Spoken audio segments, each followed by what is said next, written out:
यानंतर बातमी आहे ठाण्यामधून। ठाणे शहरात जोरदार अशी बॅनरबाजी रंगताना दिसून येते।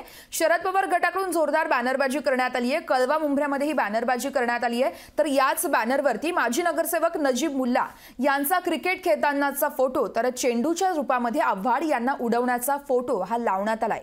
त्याचाच आढावा घेतलाय आमचे प्रतिनिधी शुभम कोळी यांनी। आपण तो पाहूयात। ठाणे शहरात बॅनरबाजी करणं हे काही नवीन नाहीये। ठाणे शहरात दररोज काही वेगळ्या विषयावरती बॅनर जे आहेत ते चर्चेचा विषय ठरत असतात आणि आता अशाच प्रकारचा एक बॅनर जो आहे तो ठाण्यातील मुंब्रा परिसरामध्ये चर्चेचा विषय ठरत आहे।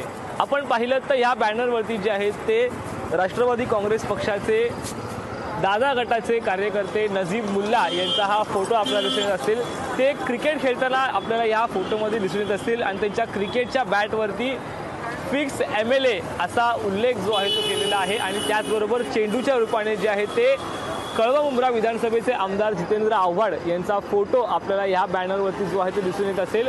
अशा प्रकारचे बॅनर्स जे आहेत ते संपूर्ण कळवा मुंब्रा विधानसभेचे आमदार डॉक्टर जितेंद्र आव्हाड यांच्या मतदारसंघात लावलेले आहेत आणि त्याच्या खालती जे आहे ते आपण पाहिलं तर एक मजकूर लिहिलेला आहे। त्या मजकुरामध्ये लाल अक्षरामध्ये याद रखना आणि खालती यह गुरूर अब जनता ही तोडेगी शमीम खान आणि शानू पठाण यांच्या माध्यमातून हे बॅनर्स जे आहेत ते लावलेले आहेत आणि हे दोन्ही कार्यकर्ते जे आहेत ते शरद पवार गटाचे आहेत, जितेंद्र आव्हाड यांचे समर्थक आहेत, त्यांच्याच वतीने जे आहेत ते हे बॅनर्स इथे लावलेत आणि ह्या बॅनरवरती आपण पाहिलं तर नजीब मुल्ला चक्क बॅटीने आव्हाड यांचा चेंडू म्हणून उडवताना आपल्याला दिसून येत असतील आणि अशा बॅनर्स जे आहेत ते संपूर्ण कळवा आणि मुंब्रा आमदार जितेंद्र आव्हाड यांच्या मतदारसंघात जे आहेत ते लावलेले आहेत। म्हणजे आता ह्या बॅनरवरून नेमकं आता राजकारण काय पेटते ठाण्यामध्ये हेच पाहणं आता महत्त्वाचं ठरणार आहे।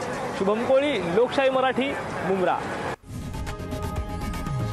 लोकशाही मराठी ऐका, पहा, जागरूक रहा।